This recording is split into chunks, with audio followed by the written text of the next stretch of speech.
1016 today. You've got a lot of choice, but not a lot of time during the Canada's Choice event at your Chrysler Jeep Dodge retailer. Come in now and get a great deal on a great vehicle and choose a special bonus offer on select models.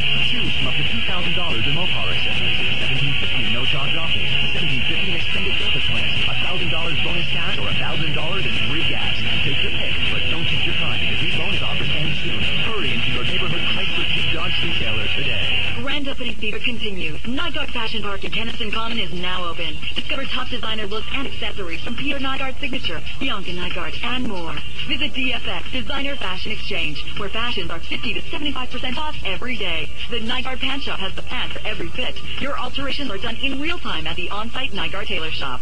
See it, love it, buy it. Nygaard Fashion Park, your fashion destination, 1626 Kenniston. Hello, I'm Chester Field, and I'm stuck in a Turner's living room. They're jolly good people, but I'm getting tired of this view. The stucco ceiling, the old wallpaper. Somebody needs to tell them about the Home Expression show at the Winnipeg Convention Center. The original designer guys, Stephen and Chris, will be there, and the Turners could even get wired with advanced electronics. So there's lots of inspiration. Anything would help this living room. So tell the Turners about the Home Expression show, April 3rd to 6th, brought to you by Star Building Materials. We're sharing. What's unique about Winnipeg? Potholes. Tons to them. And I may not be able to fix them, but I can certainly make the ride easier. And that's what our easy price policy is all about. Smoothing out the bumps between point A and point B. Point B being you in the driver's seat of an award-winning Mazda. We're sharing.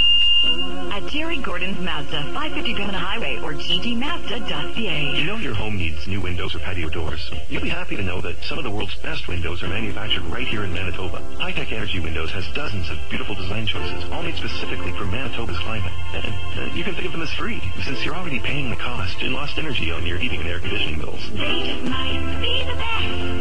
Windows the world ever knows. High-Tech Energy Windows. Look up High-Tech Energy Windows in your white pages. Planning to build or renovate a new home this year? If so, now is the best time to consider a central vacuum system. Hi, I'm Alan Gray of VacuFlow Manitoba, and I can honestly tell you that we have what may be the best feature of your new home.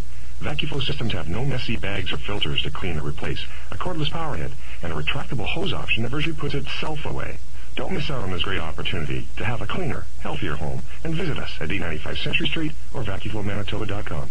Come on down. The price is right at Encore Musical Instruments. Cross-border online stores charge extra for warranty, shipping, duties, and brokerage fees. At Encore Musical Instruments, our in-store low prices are comparable, and there's no extra cost. Plus, you get to talk to real people with real musical expertise. From Epiphone guitars to pearl drums, buy with confidence right here at home at Encore Musical Instruments, 1349 Portage Avenue. Adler Online with Charles Adler wants you. Please weigh in. We want to hear from you. Make a decision to call right now at 800-665-2202 toll free. On the Corus Radio Network. In today's National Post, the lead editorial, the following. The editorial board has more than once presented its strongest moral case for the Canadian government to block the extradition of Marc Emery, the West Coast marijuana advocate who faces a possible life sentence south of the border for operating a mail-order seed business out of his Vancouver headquarters. It is the National Post's view that the differences in the two countries' handling of seed vendors, making extradition of Emery a shameful application of judgment by the Canadian authorities. Others have argued after a fair trial, he deserves whatever punishment the Americans choose to slap him with. Some take the view because they regard marijuana as dangerous and destructive. Others because the result of Emery's open goading of the Americans was quite foreseeable, and they find it hard to sympathize. In any case, the Emery people were given a deal a little while ago, a deal that the Canadians rejected, and the deal was, instead of facing a life sentence in the United States, a sentence of only 10 years, only 5 of which is to be served in jail, only a few months of which is to be served in the United States, and the rest in Canada. Was up to Canada to accept or reject that, and Canada said no to Marc Emery, who's on the line from Vancouver, taking some questions from citizens of Adler Nation about related matters. This is Nathan. Nathan, you were asking just before the break, sir. Go ahead, please. Re-ask your question. Basically, I was just, well, first of all, I want to say thanks to Marc for bringing intelligence to a culture that's really typically looked at by society pretty negatively. You know, people. You bet. Just ask the question, will you? Stupid. But sorry about that. Anyway, yeah, I was just wondering about the legalization of marijuana and when that started and for what reasons. It almost seems like the government was trying to make it illegal. Your question is, why was marijuana illegal in the first place? Right. Okay. Go ahead, Marc. Well, it's relatively recent. Cannabis was first brought here by Samuel de Champlain in about 1540, and in those days they used cannabis to grow for fiber because they needed to produce sails, and the rigging of all ships was produced by cannabis in those days. So that's the heyday of cannabis in the sailing ship era, and that declined a bit in Canada. We were growing cannabis here a lot across the country, including as close here as Ladner and Sumas in Washington. We were growing hemp and cannabis up to 1940, and then it stopped because the industry just declined as cotton took over everything.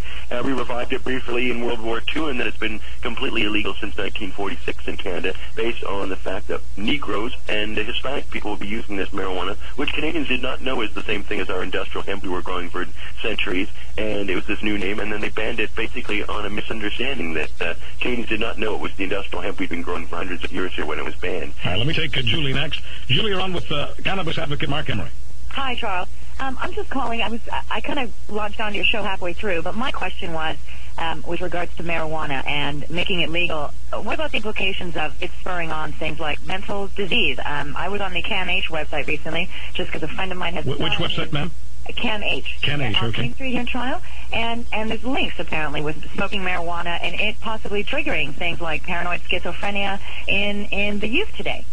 Well, here's the problem. You're going to find some doctors and some researchers saying that smoking anything, smoking marijuana, anything else, will trigger all sorts of other disease. Then you'll find Marc Emery and plenty of research to indicate that marijuana and smoking it will help you with all sorts of diseases. That's the bit about science. Although you have people like Al Gore and David Suzuki loving this phrase decided science, most science is not decided, and it's not decided in this area. Now, Mark, I want to give you a chance to respond in your own way. Well, perhaps science shouldn't be the things we base laws on. It should be on the harm to others, the harm principle. You know, if we harm others, then we need to be brought before, a tribunal and judged and see what can be done to rectify that. But when you're harming yourself, as we do when we drink Coca-Cola or French fries, all these things have terrible harm to you. And there's no good from Coca-Cola or French fries as far as I can tell. But people by the billions consume these products and harm themselves, and we allow them to harm themselves because we realize that's what adults do. In a free society, they make choices about their own life. The key thing is, are we getting good information? At least all those products are labeled when you buy them. And cannabis isn't labeled when you buy it. It isn't sold by government-regulated outlets. But surely you wouldn't say that all doctors or all scientists or all researchers or all advocates on the other side who say that smoking marijuana will do you harm. You're not saying that all of them have a political agenda, or would you? Oh, of course not. No, there's a lot of ignorance about cannabis because we don't really have a lot of... So hang on. So your take is that those people who think that smoking marijuana will do you harm, regardless of what the harm is, that smoking marijuana will do you harm. You're saying that those people are simply ignorant. They don't know what they're talking about. No, they may know what they're talking about. I've met people who say they've had bad experiences with cannabis, not frequently, but I certainly have met them. I have no reason to doubt their sincerity. It's just that we shouldn't make something illegal based on their bad experience. Okay, fine. I hear you there. Arthur, you're up next with Marc Emery. Thank you. I have to thank you for your personal sacrifices you're putting out. I've been a user for about 40 years. I recently broke my back, and I have a prescription now. And I look at it totally differently. I find that the best health benefit is it helps your digestion. You know that commercial they have where they sell crystals to clean out your digestive system? Yeah, go ahead. That's the best. So marijuana is helping your stomach. Oh, it definitely. Gotcha. Thank you so much for that. Another Arthur here as we try to motor through. Go ahead, Arthur. You're on with Marc Emery. Get on with your life. Quit wasting your time. There's too many other places. It's too paramilitaristic in North America. Go and make us all jealous of the socialistic attitudes. I don't know what you're saying. I guess you're trying to be funny. Dan, you're up next with Marc Emery. Yeah, I applaud the Canadian government for declining that. I think if he's breaking laws in the United States, he ought to be extradited. Marc Emery, your chance to respond to that. Well, I do hear that occasionally, or more than occasionally, and I'm not opposed to being judged by the laws of my own countrymen in my own country. I haven't been to the United States. I never did any business there. If anything, perhaps you should put the U.S. Postal Service on trial for delivering it. But everybody was aware of what they were doing, even the U.S. Postal Service, Canadian Postal Service, the Canadian Revenue Agency. So, it was only a very recent phenomenon that anybody really objected to what I was doing. Marc Emery, thank you very much for this. We'll talk again. Thank you. Marc Emery, he's the head of the Marijuana Party in British Columbia. You're listening to Adler Online with Charles Adler on the Chorus Radio Network. Lady, it's something up your chest.